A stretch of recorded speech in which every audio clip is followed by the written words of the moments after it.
Halo guys, welcome back to WSH Performance Sampai Horror.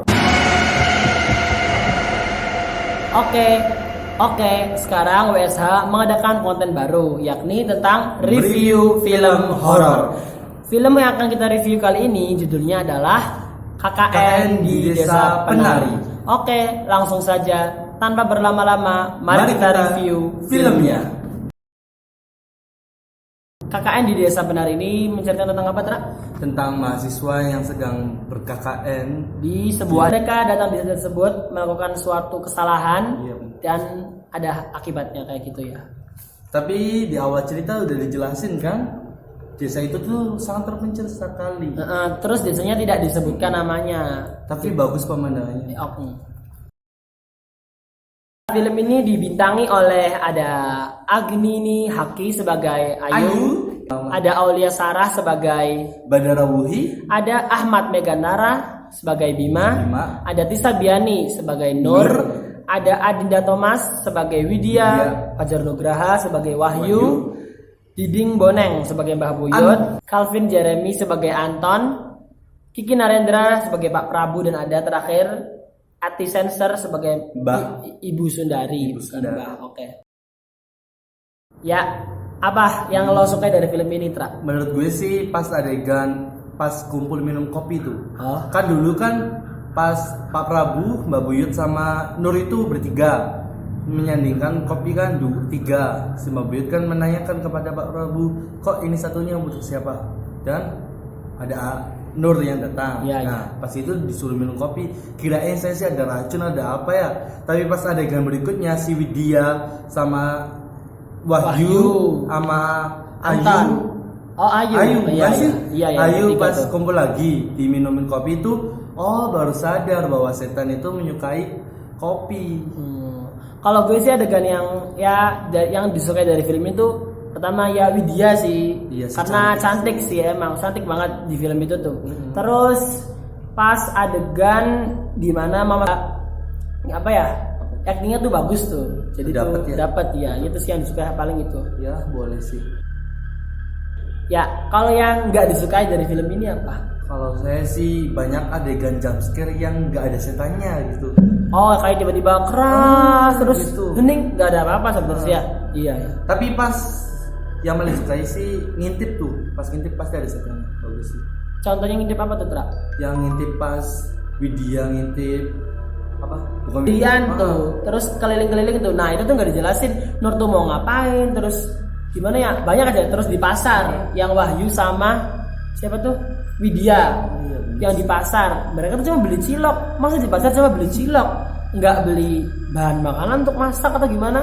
Atau pas berangkatnya nggak di video? Nggak dijelasin. Pas berangkatnya mereka tuh mau apa gitu tuh, tiba-tiba langsung di pasar, dan gue kira itu pasar hantu, ternyata ada lagi hantunya yang di party itu.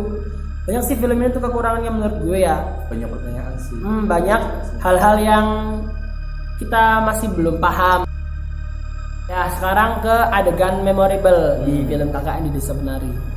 Kalau gue sih itu paling pas Bima sama Ayunya itu belum meninggal, pas sekarat lah. Itu tuh make upnya keren banget sampai shock sih, kayak beneran lihat orang mati terus wah ngeri sih, itu make upnya paling keren tuh itu sih. Apalagi ngeri itu ada kata-kata si Bima ntar matinya 3 minggu lagi ya. Nah iya, yang terakhir tuh ada tulisan matinya di 3 hari. 3 minggu? 3 hari hari. Iya, yang perempuannya ya, yang Ayunya 3 bulan. Nah itu tuh keren. Katanya sih menari sepanjang tapaknya. Terus yang karena tuh adegan memorable tuh yang pas Wahyu balik dari party setan itu, terus dapat itu makanan dibungkus.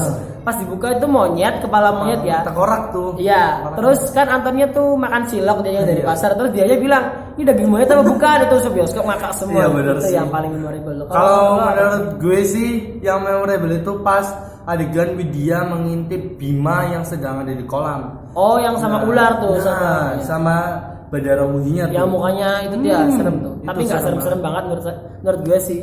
Sebenarnya nggak serem ya sebenarnya sih ya. Malah serem itunya sih mayat Bima sama Ayu. Terus apa lagi?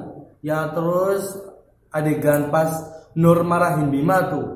Itu menurut saya sih ngena sih ke Bimanya. Oh iya, bahwa kita tuh nggak boleh bersekutu sama jin gitu, nggak boleh melakukan hubungan mesum di desa orang lain, apalagi desanya tuh kayak keramat gitu. Tapi itu menurut saya sih salah Ayu sih yang mengajaknya, kan Ayu kan.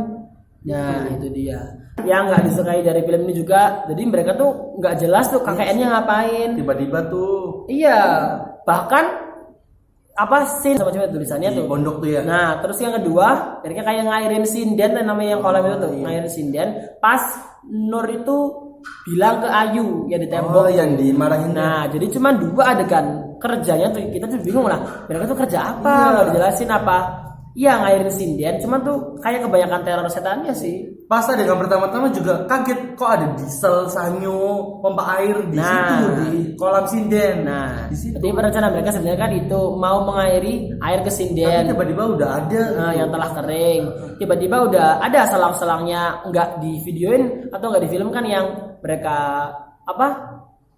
Gotong-gotong dieselnya atau gimana tuh, tiba-tiba gitu aja gitu. Terus ya menurut gue juga ada yang disuka itu pas tapak tilas tuh. Kan kata Pak Prabu jangan masuk itu, tetapi banyak yang melanggarnya dan tidak ada yang memarahinya gitu. Apa mungkin Pak Prabu nggak tahu atau gimana? Atau untuk menyembunyikan rahasia aja gitu. Iya. Kurang lebih. Mungkin sih. Lanjut. Nah. Sekarang pertanyaan-pertanyaan yang kita masih belum paham dan mungkin kalian bisa jawab di kolom komentar, atau kalian juga punya pertanyaan bisa ditulis di kolom komentar ya. Oke. Kalau gue sih ya ditanyakan itu apa ya? Pertanyaan di film ini banyak sebenarnya sih, cuman kalau diingat-ingat ya ingat. Udah lama sih. Iya. Apa ya? Ya udah gue dulu aja. Ya. Yang gue pertanyaan sih yang setan genderuwo itu tuh. Itu maksudnya apa? Atau untuk pembuka aja atau gimana sih? Apa hanya untuk wah desain itu biasanya angker gitu tuh? Tapi penjelasan dari Pak Mbah Buyut sih bahwa genderuwo itu tuh penguasa hutannya, tetapi penguasanya katanya penari. Katanya penari. Itu seharusnya kalau genderuwo nggak berguna tuh jangan ditampilin lagi gitu. Terus udah ada lagi yang ditanyakan? Si Nur sih, ya kirain si Nur tuh pemeran utama. Ternyata pemeran utamanya si Widya. Nggak nyangka si Widya menjadi pemeran utama tuh. Tapi ya Nur juga termasuk pemeran utama gak sih? Iya sih. Cuma kan yang di apanya hubungan antara itu sama mereka KKN tuh apa gitu tuh kayak nggak nyambung tuh. Iya sih. Apa karena mereka desanya dulu tuh emang masih angker, masih dalam godaan iblis katanya gitu ya. Masih luhur gitu ya. Terus ya gitu alurnya mudah ditebak sebenarnya sih. Pas si Bima tuh nanya, kenapa ya apa batu nisannya tuh ada kain hitamnya. Terus Pak Prabu kan bilang itu kalau ada kain hitamnya tuh berarti usia kuburannya belum 10 tahun. Nah kita juga kan aneh, wah berarti itu anak-anaknya masih kecil berarti. Terus dijelasin di akhir film bahwa mereka tuh menumbalkan anak-anak mereka untuk agar desanya aman atau gimana. Nah ya jadi adegan atau cerita yang kuburan itu mereka numbalkan anak tuh kayak tuh nggak guna tuh buat jalan cerita, atau nggak nyambung sama mereka KKN kena karma gitu. Harusnya dijelasin, atau ya arwah tumbal-tumbalnya tuh ngasih tahu mereka atau gimana tuh nggak ada. Jadi tuh bingung, itu pertanyaannya sih. Itu aja ya. Sekarang tinggal skornya. Oke, ratingnya. Rating. Kalau gue film ini skornya berapa itu? 6,8 dari 10. Sedikit banget. Ya karena itu banyak kekurangannya sih menurut gue. Kalau lo Tra? Kalau menurut gue skor ratingnya itu 8,5 dari 10. Oke. Lumayan bagus sih dari tempat filmnya. Iya sih, masih yang buat ditonton lah. Bagus banget. Cuman kalau kalian ngarepin yang serem banget sih kayaknya enggak sih, biasa aja. Cuman masih enak ditonton lah. Tapi saya suka sih karena nggak suka serem-serem banget, takut gentayangan. Iya ya, oke, mungkin segitu saja review film dari kita. Mohon maaf apabila ada kesalahan. Dan pada akhirnya film itu selera masing-masing kok ya. Tapi banyak penontonnya. Dan jangan lupa untuk like and subscribe, share and comment konten-konten video Wolfman Sambeng. See you on the next video. Bye.